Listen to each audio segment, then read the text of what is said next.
Le coucher de soleil automnal peint la maison de banlieue de mes parents d'une lumière ambrée alors que je me gare dans l'allée. Le dîner du dimanche, une tradition que j'ai maintenue malgré les tensions subtiles qui ont assombri notre famille pendant des années.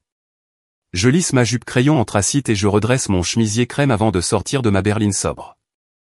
À travers la baie vitrée, j'aperçois un mouvement, des rires. Quelque chose semble différent ce soir. Je frappe 2 fois avant d'utiliser ma clé, une habitude que ma mère m'a inculquée depuis l'enfance. Annonce-toi toujours, Michel. C'est la chose polie à faire. L'odeur de poulet rôti et de pommes de terre au romarin m'enveloppe alors que j'entre. Des photos de famille bordent le couloir, des décennies de souvenirs soigneusement arrangés, ma remise de diplôme du lycée, la cérémonie de remise de diplôme de Rachel, des vacances en famille où j'ai toujours l'air de sourire à moitié pendant que tout le monde rayonne. Michel, c'est toi, appelle maman depuis la salle à manger. C'est moi, réponds-je en accrochant mon manteau au porte-manteau en bois près de la porte. Je suis sa voix et je me fiche sur le seuil. Rachel se tient près du vaisselier, vêtue d'une robe de cocktail bordeaux qui a probablement coûté plus cher que mon loyer mensuel. Ses cheveux sont fraîchement méchés, tombant en vagues parfaites sur ses épaules. Papa verse du champagne dans des flûtes en cristal, celles réservées à Noël et aux anniversaires marquants. Michel, maman se précipite, me serrant dans une étreinte qui sent le Chanel numéro 5 et l'anticipation. Elle porte ses belles boucles d'oreilles en perles. Tu arrives juste à temps. Papa finit de verser le 4e verre et lève le sien. Un timing parfait, en effet. Nous allions justement porter un toast. Un toast ? J'accepte le champagne, notant à quel point Rachel peut à peine contenir son excitation, vibrant presque alors qu'elle serre son verre. Quelle est l'occasion ? Maman et papa échangent des regards satisfaits. À l'avenir de Rachel, annonce papa en levant son verre plus haut. Nous trinquons. Le champagne est cher, c'est qu'avec des notes de pommes. Je sirote lentement, regardant Rachel par-dessus le bord de mon verre. Je l'ai trouvée, lâche Rachel, incapable de se contenir plus longtemps. Ma maison de rêve à Oakwood Heights. Ce développement de maisons de ville de luxe qu'ils construisent. Celui avec les jardins sur le toit et la piscine communautaire. C'est merveilleux, dis-je, forçant l'enthousiasme dans ma voix. Oakwood Heights. Où le prix de départ de ces maisons de ville commence à 450 000 $. Nous avons fait une offre hier, poursuit Rachel, et ils l'ont accepté ce matin. Peux-tu le croire ? Je vais être propriétaire. Papa enroule son bras autour des épaules de Rachel. Et nous ne pourrions pas être plus fiers. Nous aidons avec la compte, ajoute maman en tapotant la main de Rachel. Du fonds en fiducie familiale. Le fonds en fiducie familiale. La pièce bascule légèrement alors que les mots s'enregistrent. Mes doigts se resserrent autour de la tige délicate de la flûte de champagne. Le fonds en fiducie familiale, répète-je, la voix creuse. Vous voulez dire le compte auquel je contribue depuis 10 ans. Une brève lueur de malaise traverse le visage de papa avant que son expression ne se durcisse. C'est pour les jalons familiaux, Michel. Ça a toujours été le but. Mais, il y a 10 ans, j'avais 22 ans, fraîchement diplômé de l'université avec mon premier vrai travail d'assistante administrative au cabinet d'avocats Wilson & Brooks. Maman et papa m'avaient invité à dîner, juste nous 3. Papa avait étalé des papiers sur cette même table. Il est temps que tu commences à penser à ton avenir, Michel, avait-il dit. Un fonds de sécurité pour ton mariage un jour, ta première maison. Ajoute ce que tu peux chaque mois, avait encouragé maman. Nous le gérerons, nous contribuerons aussi. Le moment venu, tu auras une base solide. Pendant une décennie, j'avais viré 5 cents $ par mois de mon modeste salaire. J'avais sauté des vacances, vécu dans un minuscule appartement avec une plomberie capricieuse et acheté des meubles d'occasion, tout en regardant ce compte atteindre près de 60 000 $. Mon argent, mon sacrifice. Laisse-moi te montrer les photos. Rachel sort son téléphone, faisant défiler des images de comptoirs en granit et de plafond cathédrale. Voici le salon principal, et voici la chambre principale avec le dressing. Je hoche la tête mécaniquement, la gorge serrée. C'est magnifique. C'est. Michel a toujours été la responsable, remarque papa à personne en particulier. Elle comprendra. C'est ce que fait la famille. Maman me tapote le bras d'un air dédaigneux. Tu n'as même pas encore de petit ami sérieux, ma chère. Rachel est à une autre étape de sa vie. Rachel, qui a passé 3 ans à se trouver après l'université, pendant que je travaillais 60 heures par semaine. Rachel, dont la voiture était un cadeau de remise de diplôme alors que je prenais le bus pendant des années pour économiser de l'argent. Rachel, dont les vacances européennes de l'été dernier étaient un investissement éducatif, selon nos parents. Excusez-moi, je murmure en posant mon champagne à peine touché. Salle de bain. Je ferme la porte à clé derrière moi, les mains tremblantes alors que je sors mon téléphone et que j'ouvre l'application bancaire. Le compte joint que mes parents et moi avons créé apparaît à l'écran. Je le touche, le cœur battant. Solde précédent, 59 872,43 $. Solde actuel, 0 $. Dernière transaction, virement sur un compte externe, hier. Ma vision se brouille. La salle de bain tourne. Une décennie de sacrifices vidés en une seule transaction, sans même une conversation, pour la maison de rêve de ma sœur. Je m'agrippe au bord du lavabo, les jointures blanches contre la porcelaine. À travers la porte, j'entends le bavardage excité de Rachel sur les couleurs de peinture et la livraison de meubles. Les réponses ravies de maman. Le grondement fier de papa. Dans le miroir, je reconnais à peine la femme qui me regarde, la responsable, la fiable, celle qui comprendra. Mais je ne comprends pas. Et pour la première fois de ma vie, je ne suis pas sûr de vouloir le faire. Il ne s'agit plus d'argent. Il s'agit de valeur. De mérite. De respect. Je redresse les épaules, prenant une profonde inspiration, puis une autre. Ils ont fait leur choix. C'est maintenant à moi de faire le mien. La porte de la salle de bain s'est ouverte plus fort que je ne l'avais prévu, les charnières protestant alors qu'elles claquaient contre le mur. Mes parents et Rachel se sont tournés à l'unisson, leur coupe de champagne toujours levée en signe de célébration. C'était mon argent. Ma voix est sortie plus stable que je ne l'avais prévu, les mots suspendus dans le silence soudain. Maman rit légèrement, le son cassant contre la tension que j'ai créée. C'est un fond familial, ma chère. Nous avons toujours pris les décisions en famille. Des décisions familiales? Le mot a un goût amer. Quelqu'un m'a-t-il consulté avant de vider un compte sur lequel j'ai versé 60 000 $? Rachel lève les yeux au ciel de façon spectaculaire. Ne sois pas si dramatique, Michel. Ce n'est pas comme si tu l'utilisais. Papa pose son champagne avec une précision délibérée. Calmons-nous tous, Michel. Ta sœur a besoin de cette maison. C'est pour le plus grand bien de la famille. Le plus grand bien, je répète, mes mains se serrant en poing à mes côtés. Montrez-moi les relevés de compte. Ce n'est pas le moment, commence papa. Montrez-moi les relevés. Chaque mot tombe comme une pierre. Depuis 10 ans. Papa et maman échangent des regards, une conversation silencieuse passant entre eux. Finalement, papa soupire et se recule de la table. Si c'est ce qu'il faut pour mettre fin à cette absurdité, marmonne-t-il en se dirigeant vers son bureau. Pendant son absence, maman tente de limiter les dégâts. Michel, je sais que tu es déçu, mais Rachel a trouvé sa maison parfaite. Ne peux-tu pas être heureuse pour ta sœur? Rachel hoche la tête avec empressement. Tu peux venir quand tu veux. Il y a une chambre d'amis où tu pourrais rester quand tu nous rendras visite. La générosité désinvolte de m'offrir l'accès à une chambre achetée avec mon propre argent me retourne l'estomac. Papa revient avec un portefeuille en cuir, hésitant avant de le poser sur la table. Je l'attrape avant qu'il ne puisse changer d'avis, le feuilletant pour révéler des relevés mensuels soigneusement organisés. Mes doigts parcourent les colonnes de chiffres, chaque dépôt marqué de mon nom. 10 ans de sacrifices mis à nu. Je feuillette mois après mois, à la recherche de toute contribution autre que la mienne. Il n'y a rien de vous deux ici, dis-je en levant les yeux. Pas un seul dollar. Papa s'agite mal à l'aise. Nous avons fourni la stratégie d'investissement. Les conseils. Des conseils, je répète, en continuant de tourner les pages.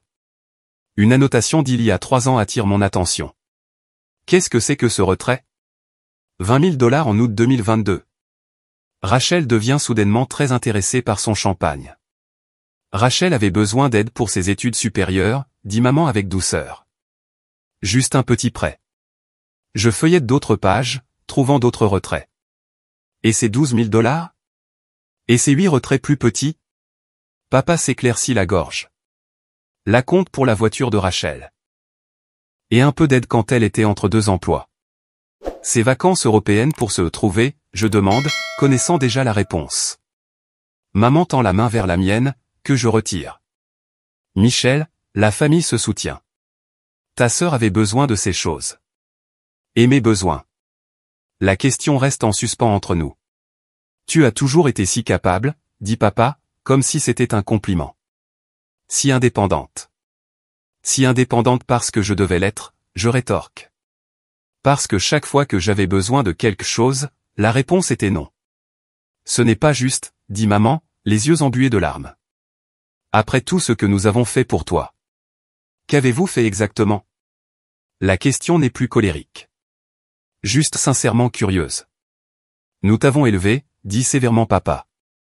Nous t'avons mis un toit sur la tête. De la nourriture sur la table. Le strict minimum que les parents sont censés faire, je réponds. La famille se soutient, répète papa, la mâchoire serrée. Ta sœur a besoin de ce départ dans la vie. Et moi non? Je ferme le portefeuille, soudainement épuisé. J'ai soutenu cette famille en étant la responsable pendant 32 ans. Rachel se moque, faisant tournoyer la tige de son champagne entre ses doigts manucurés. Ce n'est que de l'argent, Michel. Tu peux en économiser plus. Ce n'est pas de ma faute si tu as choisi une carrière ennuyeuse. La cruauté désinvolte de ces paroles coupe les derniers fils de ma patience. Je me lève, ramassant mon sac à main et le portefeuille de relevé. Où vas-tu? Demande maman, l'alarme montant dans sa voix. J'ai fait ton dessert préféré. Des carrés au citron. J'ai perdu l'appétit. Papa se lève aussi, son autorité un poids familier dans la pièce. Michel, nous attendons de toi que tu sois raisonnable à ce sujet. La décision a été prise. Oui, c'est vrai, j'acquiesce en me tournant vers la porte. Mais pas par vous. C'est ridicule, dit Rachel. Tu gâches une célébration parfaitement bonne pour de l'argent.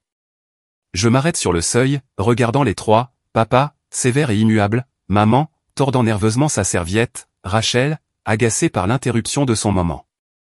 Il ne s'agit pas d'argent, leur dis-je doucement. Il s'agit de confiance. La porte se referme derrière moi avec un léger clic qui sonne comme le point final d'une très longue phrase. Dans ma voiture, le portefeuille pèse lourdement sur le siège passager, une décennie de promesses non tenues reliées en cuir.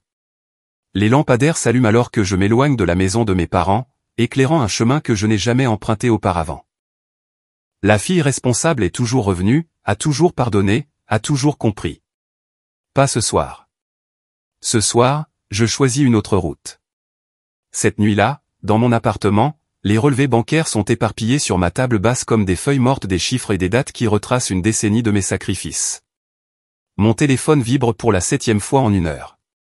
Je n'ai pas besoin de regarder pour savoir que ce sont eux, maman, papa ou Rachel, chacun avec sa propre saveur de manipulation. Je le laisse vibrer contre le bois jusqu'à ce qu'il se taise.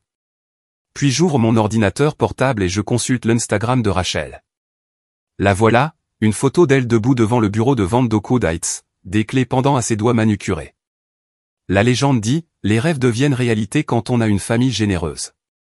Bénie nouvelle propriétaire, la famille avant tout. 27 j'aime déjà. 3 commentaires la félicitant pour son travail acharné.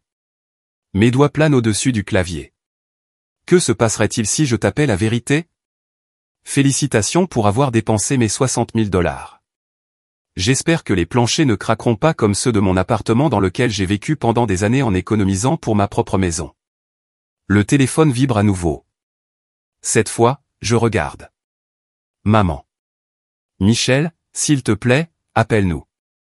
Ton père est très contrarié. Nous devons parler de ton comportement d'hier soir. Mon comportement. Comme si quitter le dîner du dimanche après avoir découvert qu'ils avaient vidé mon compte était une sorte de rébellion adolescente. Le message suivant arrive avant que je puisse poser le téléphone. Papa. Ton silence est décevant mais pas surprenant. La famille Robinson règle ses affaires en privé. Pense à la réputation que tu risques avec ce caprice d'enfant. La réputation de la famille. Toujours la réputation de la famille. Le 3e message vient de Rachel. Tu pourrais au moins être heureuse pour moi. Ce n'est pas comme si tu utilisais cet argent de toute façon. Je jette le téléphone sur le canapé et je me presse les paumes contre les yeux jusqu'à ce que je voie des étoiles. La notification de messagerie vocale retentit. Michel, c'est maman. Je sais que tu es contrariée, ma chérie, mais tu ne vois pas la situation dans son ensemble. Rachel commence sa vie avec Jordan. Ils ont besoin de cette maison pour construire leur avenir. Tu as toujours été notre roc, notre responsable. S'il te plaît, rappelle-moi. Ton père est. Sa voix tombe à un murmure. Il parle de te retirer du testament si tu poursuis dans cette voie. S'il te plaît, sois raisonnable. Je supprime le message sans écouter le reste.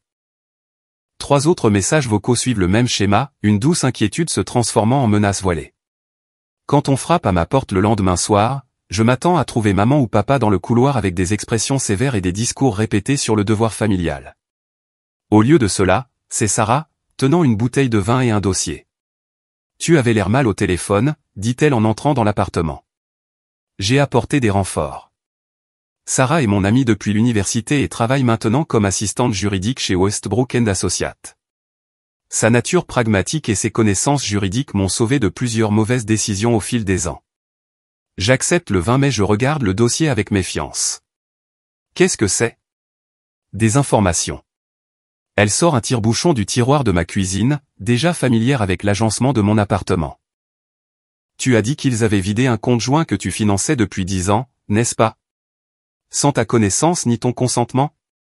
Le vin éclabousse dans 2 verres, d'un rouge profond sur un cristal clair, la seule belle chose que je possède, un cadeau de remise de diplôme de tante Meredith. Oui. Près de 60 000 $. Ma voix semble creuse, même à mes propres oreilles. Mais c'était un compte familial. C'est ce qu'il n'arrête pas de dire. Sarah prend une longue gorgée avant de répondre. Ce n'est pas seulement injuste, Michel. C'est peut-être illégal. Illégal? Le mot semble étranger dans ma bouche lorsqu'il s'applique à mes parents. Mais leur nom figurait aussi sur le compte. Un compte joint ne signifie pas automatiquement des fonds communs, surtout s'il y a une trace écrite montrant que vous étiez la seule à contribuer. Elle fait glisser le dossier vers moi. Vous devriez parler à Thomas Wilson de notre cabinet. Il est spécialisé dans les litiges financiers, y compris les affaires familiales. Je parcours les pages qu'elle a apportées, des impressions sur le détournement de fonds, les lois sur les comptes joints et la responsabilité fiduciaire. Des termes qui semblent trop froids et cliniques pour s'appliquer au dîner du dimanche et aux chambres d'enfants. Je ne peux pas poursuivre ma famille en justice, Sarah. Tu ne peux pas non plus les laisser te voler. Le mot voler tombe comme une gifle. J'avais évité ce terme, même dans mes pensées. 2 jours plus tard, je suis assise en face de Thomas Wilson dans son bureau. Il me rappelle mon grand-père, les cheveux argentés avec des yeux bienveillants qui se durcissent lorsque je lui montre mes relevés bancaires et l'accord de compte. Ce n'est pas une fiducie familiale, mademoiselle Robinson, dit-il en retirant ses lunettes de lecture. C'est votre argent, purement et simplement. Ce sont mes parents, je murmure, comme si cela expliquait tout. Oui, acquiesce-t-il en s'adossant à sa chaise, ce qui rend cette trahison de confiance encore plus préoccupante. Je fixe mes mains, les taches d'encre sur mon index droit dues à la correction des copies. J'ai besoin d'y réfléchir. Après le travail le lendemain, je m'attarde dans ma salle de classe vide. Les dessins des élèves de 3e année bordent les murs, des couleurs vives et des scènes pleines d'espoir. Je redresse le dessin d'un papillon de Lily, le rendu au crayon de la famille de Xavier, la représentation soignée du système solaire d'Emma. 5 ans d'enseignement à l'école primaire de Franklin, 5 ans à regarder les enfants grandir et apprendre pendant que ma propre vie restait suspendue dans l'ambre, toujours la responsable, toujours à mettre les autres en premier. Je suis assise à mon bureau, entourée des vestiges de la leçon d'aujourd'hui sur les machines simples. Combien de meilleures offres d'emploi ai-je refusées pour rester dans ce district, près de la maison de mes parents? Le poste d'enseignante dans le Colorado avec le programme d'éducation en plein air, le poste de développement de programme à Chicago. Et pas seulement des opportunités de carrière. Le voyage en Europe que j'ai annulé lorsque maman a eu besoin d'aide après son opération de la vésicule biliaire, une opération qui ne l'a pas empêché d'assister à la cérémonie de remise de diplôme de Rachel 2 semaines plus tard. La relation avec Daniel qui s'est terminée parce que papa pensait que son entreprise de construction n'était pas assez ambitieuse pour une fille Robinson. Année après année, de petits sacrifices qui ont construit une cage invisible autour de ma vie. Un dessin sur mon bureau attire mon attention, le travail de Jamie de notre leçon sur l'intégrité le mois dernier. Une silhouette en bâton se tient droite tandis que d'autres se blottissent en arrière-plan. Mademoiselle Robinson m'a appris à me défendre, lit-on en lettres soignées. Mon téléphone sonne, me surprenant. Numéro inconnu. Michel? C'est tante Meredith. La sœur de mon père, l'original de la famille qui a déménagé en Arizona après une dispute il y a des années. Tante Meredith? Comment as-tu? Sarah m'a appelé. Nous sommes restés en contact au fil des ans. Bien sûr. Les deux femmes volontaires s'entendaient toujours bien. J'ai entendu ce que Robert et Patricia ont fait, poursuit-elle, sa voix portant la chaleur sèche du désert même à travers le téléphone. Avec tes économies. C'est compliqué, je commence, le mécanisme de défense par défaut s'enclenchant automatiquement. Non, ça ne l'est pas, coupe-t-elle. Ils m'ont fait la même chose avec les bijoux de grand-mère. Les pièces qu'elle m'avait spécifiquement laissées dans son testament. Ton père m'a convaincu qu'il devait rester dans la lignée familiale principale. J'ai laissé tomber parce que je pensais que c'était ce que faisait la famille. Mon souffle se coupe. Je ne savais pas, bien sûr que non. Ils ont construit un mur de silence autour de leur comportement pendant des décennies. Ton grand-père l'a fait à ton père. Ton père l'a appris, et l'a perfectionné. Et maintenant, ils te le font. Sa voix s'adoucit. Ne les laisse pas te faire ça, Michel. Ce schéma existe depuis des générations dans cette famille. Je lève les yeux vers le dessin de Jamie, la petite silhouette se tenant droite. Ça s'arrête avec moi, dis-je, me surprenant de la fermeté de ma voix. Bien joué. Je peux entendre le sourire dans la voix de tante Meredith. Maintenant, voici ce que tu vas faire. J'écoute pendant qu'elle décrit les étapes que je dois suivre. Pratique, légale, émotionnelle. Au moment où nous raccrochons, le soleil s'est couché derrière la fenêtre de ma salle de classe. Mais pour la première fois depuis le dîner de dimanche, je sens une lueur de lumière en moi. Ça s'arrête avec moi. Le lendemain, le cabinet d'avocat de Thomas Wilson me rappelle le bureau de mon grand-père, tout en panneaux de bois sombre et en livres reliés en cuir. La lumière de l'après-midi filtre à travers les stores vénitiens, projetant des rayures dorées sur la table de conférence polie où mes relevés bancaires sont disposés par ordre chronologique. 10 ans, dit Thomas en ajustant ses lunettes à monture argentée. Chaque mois, sans faute. J'acquiesce, regardant ses mains usées parcourir méthodiquement les documents. Thomas Wilson pratique le droit depuis avant ma naissance. Sa réputation d'équité le précédait, raison pour laquelle je l'ai choisi plutôt que les jeunes associés de mon propre cabinet. Et pas une seule contribution de vos parents, poursuit-il, la voix stable mais teintée d'indignation, malgré leurs assurances verbales. Ils géraient le compte, dis-je, les mots creux même à mes propres oreilles. Thomas lève les yeux, ses yeux bleus vifs de 40 ans d'expérience juridique. Ils ont réussi à le vider, mademoiselle Robinson, à votre insu et sans votre consentement. Mon estomac se noue. L'entendre énoncer si clairement rend la trahison encore plus crue. La loi est claire ici, dit Thomas en posant ses mains sur les papiers épars. Il s'agit de détournement de fonds. Vos options incluent une poursuite civile ou des accusations de fraude formelle. Le mot fraude tombe comme une pierre dans l'eau calme. Des accusations criminelles contre mes propres parents. Contre Rachel. Je ne veux pas détruire ma famille, dis-je en redressant les épaules. Je veux juste ce qui est juste. Thomas hoche la tête, la compréhension tempérant son détachement professionnel. Alors nous commençons par des lettres recommandées, une à la banque, contestant formellement la transaction. Une autre à vos parents, exposant la base juridique de votre réclamation. Il fait glisser 2 enveloppes sur la table. Je signe chaque lettre, ma signature plus assurée que je ne le ressens. Soyez prévenus, dit Thomas alors que son assistante prend les enveloppes. Les gens réagissent rarement bien lorsqu'on leur demande des comptes.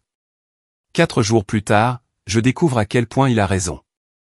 La salle à manger de tante Meredith sent le rôti de bœuf et l'intention.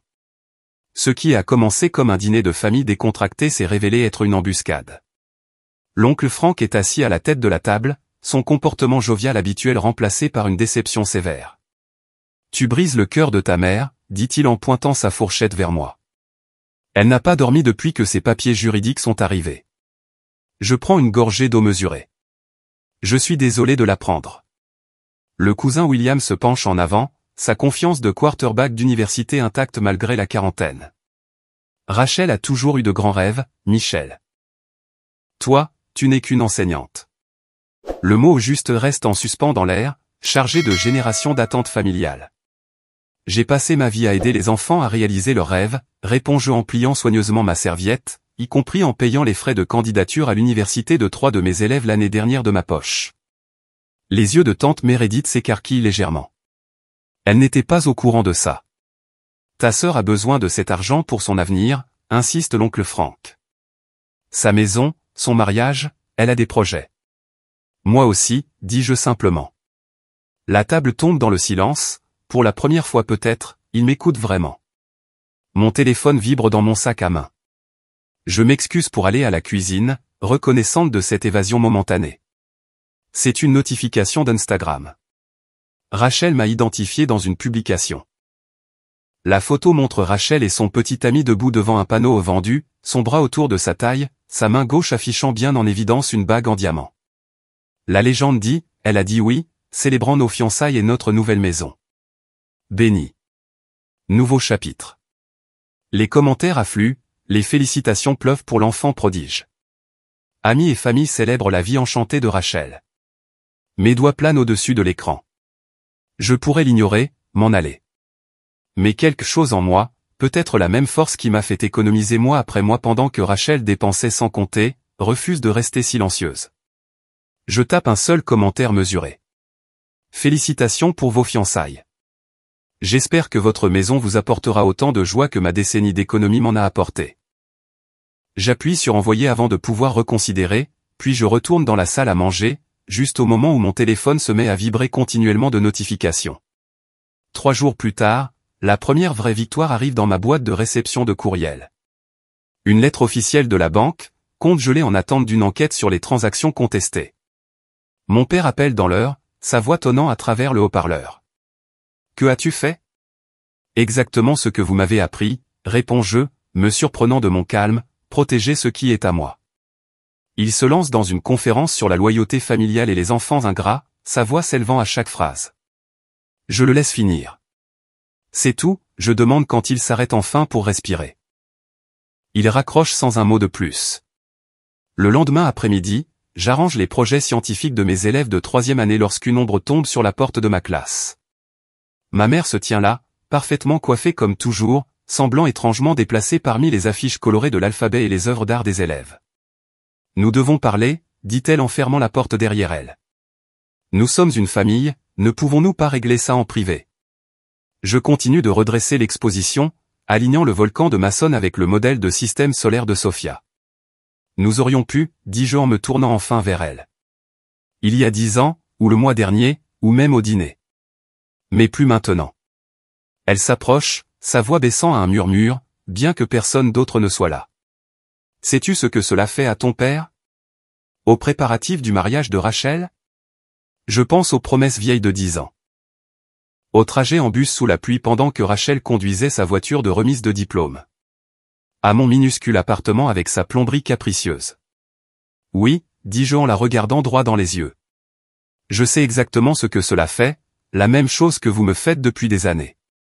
Pour la première fois de ma vie, ma mère me regarde vraiment, et je me demande si elle voit enfin la femme que je suis devenue plutôt que la fille docile qu'elle s'attendait à ce que je reste. Une semaine plus tard, la table de conférence en noyer brille sous un éclairage encastré alors que je prends place à côté de Thomas Wilson. Ses cheveux argentés captent la lumière, et le poids rassurant de son expérience juridique s'installe autour de moi comme une armure. En face de nous sont assis mes parents et Rachel, un tableau parfait de la déception familiale. La mâchoire de papa travaille d'avant en arrière. Il ne m'a pas regardé directement depuis son entrée dans la pièce. Les mains de maman tordent un mouchoir en lambeaux, son bracelet de perles cliquetant contre la table à chaque mouvement nerveux.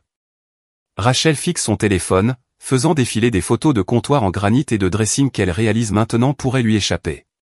Commençons, dit Thomas, sa voix portant l'autorité tranquille de 40 ans de droit. Il pose un portefeuille en cuir sur la table et l'ouvre avec un soin délibéré. La main de papa claque sur la table. C'est ridicule. Nous sommes une famille, pas des adversaires. Michel, je t'ai élevé mieux que ça. Vraiment? Les mots s'échappent avant que je puisse les arrêter, silencieux mais acérés comme un rasoir. Maman tamponne ses yeux secs. Tu déchires cette famille pour de l'argent. De l'argent? Après tout ce que nous avons fait pour toi. Thomas s'éclaircit la gorge. Madame Robinson, avec tout le respect que je vous dois, concentrons-nous sur les faits. Il fait glisser des relevés bancaires imprimés sur la surface polie. Ces dossiers montrent une décennie de dépôts mensuels du compte de Michel. 5 cents chaque mois pendant 10 ans. Rachel lève enfin les yeux, la couleur quittant son visage alors qu'elle voit les colonnes de chiffres. De plus, poursuit Thomas, des relevés ne montrant aucune contribution de Robert ou d'Hélène Robinson pendant cette période. Le visage de papa rougit. Nous avons géré le compte. C'est une contribution. Mal géré serait plus exact, répond Thomas, son ton inchangé. En vertu de la loi de l'État, cela constitue un détournement de fonds, le transfert de fonds sans autorisation appropriée. Nous n'avions pas besoin d'autorisation, interrompt papa. C'est un fonds familial. Ce n'est pas ce que les documents indiquent, dit Thomas en tapotant un autre document. Le compte a été ouvert au nom de Michel avec vous comme co-signataire, pas comme une fiducie familiale discrétionnaire. Maman se penche vers papa, chuchotant de manière urgente. Son expression passe du défi au calcul. Rachel se recule de la table. Vous m'avez promis cette maison. J'ai déjà prévenu tout le monde. J'ai déjà choisi les meubles. Rachel, dit maman, son ton sec pour la première fois. Non. La voix de Rachel monte. C'est humiliant. Qu'est-ce que je suis censé dire à Jason? Que nous ne pouvons pas nous permettre la maison parce que ma sœur est égoïste? Égoïste? Le mot reste en suspens dans l'air entre nous. J'ai vécu dans un appartement avec un chauffage cassé pendant 3 hivers pour économiser cet argent. Papa et maman échangent des regards. Une communication silencieuse passe entre eux, le langage d'un mariage de 35 ans qui m'a toujours exclu. Papa redresse sa cravate et se penche en avant. Soyons raisonnables. Michel, nous sommes prêts à faire un compromis. Nous partagerons l'argent en 3, ce qui est juste pour tout le monde. Thomas commence à parler, mais je lui touche le bras. Ce moment m'appartient. Non. La seule syllabe tombe comme une pierre dans l'eau calme. Il n'a jamais été à vous de le partager. Le visage de papa se durcit. C'est ainsi que vous nous remerciez pour tout? Votre mère et moi vous avons donné tous les avantages. Vraiment? Je pose mes paumes à plat sur la table. Vous avez donné une voiture à Rachel pour son diplôme. J'ai pris le bus pendant 2 ans. Vous avez payé le master de Rachel. J'ai travaillé à plein temps tout en étudiant. Vous avez financé son voyage en Europe pour se trouver. Je n'ai pas eu de vacances depuis 6 ans. Maman tressaille. Et quand je vous ai fait confiance, quand j'ai cru que vous aidiez à assurer mon avenir, vous avez vidé mon compte sans un mot. Thomas fait glisser un document en avant. Nous avons préparé un accord de règlement, une restauration complète des fonds de Michel, avec 5% d'intérêt composé annuellement. C'est assez généreux, si l'on considère que nous pourrions réclamer des dommages et intérêts. Papa fixe le papier comme s'il pouvait le mordre. Vous poursuivriez vos propres parents? Je protégerai ce qui est à moi, réponds-je, exactement comme vous me l'avez appris. La pièce tombe dans le silence, à l'exception du léger bourdonnement de la climatisation. Le téléphone de Rachel sonne avec une notification, mais elle ne le vérifie pas. Maman murmure quelque chose à papa. Il hoche la tête sèchement, puis attrape le stylo que Thomas lui tend. Sa main tremble légèrement alors qu'il signe son nom, l'encre noire un contraste frappant sur la page blanche. Maman signe ensuite, sa signature fluide et élégante, ne levant jamais les yeux pour croiser les miens. Rachel se lève brusquement, sa chaise raclant contre le parquet. C'est tellement typique. La parfaite Michel obtient encore ce qu'elle veut. J'ai déjà prévenu tout le monde pour la maison. Ce n'est pas mon problème, dis-je, surprise de la fermeté de ma voix. La famille s'entraide, dit faiblement maman. C'est ce que nous avons toujours cru. Il ne s'est jamais agi d'argent. Je prends l'accord signé que Thomas me tend. Il s'agissait de respect. Rachel sort en trombe, la porte se refermant avec un bruit sourd derrière elle. Maman suit après m'avoir jeté un dernier regard déçu. Papa s'attarde, son autorité diminuée à la suite des conséquences juridiques. J'espère que tu es satisfaite, dit-il finalement. J'étudie son visage, les traits que j'ai toujours cherchés dans mon propre reflet. Je ne suis pas satisfaite, papa. Je me défends enfin. Il part sans un mot de plus. Thomas rassemble ses documents, les rangeant soigneusement dans sa mallette. La banque traitera le virement d'ici demain après-midi. Voulez-vous que je leur demande de préparer un chèque de banque? Oui, dis-je, me sentant plus légère que je ne l'avais été depuis des années. Merci. Le lendemain, je tiens le chèque entre mes mains. 62 865,17 $. 10 ans de ma vie quantifiés en dollars et en cents. Je me rends à l'école primaire de Westside, où j'enseigne en 3e année depuis 6 ans. Au bureau administratif, je fais un chèque de 5 000 $ au fonds de bourse d'études de l'école. Le directeur Alvarez me demande ce qui a motivé une telle générosité. Un héritage, dis-je, de moi-même.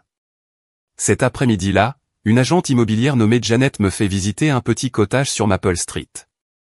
Ce n'est rien comparé à la maison de ville de luxe de Rachel, juste 2 chambres avec des parquets usés et une cuisine qui a besoin d'être rénovée. Mais le jardin arrière a un chêne centenaire, et le soleil entre à flot par des fenêtres qui donnent à l'est. C'est calme, dit Janet en s'excusant. Certaines personnes préfèrent plus d'activité.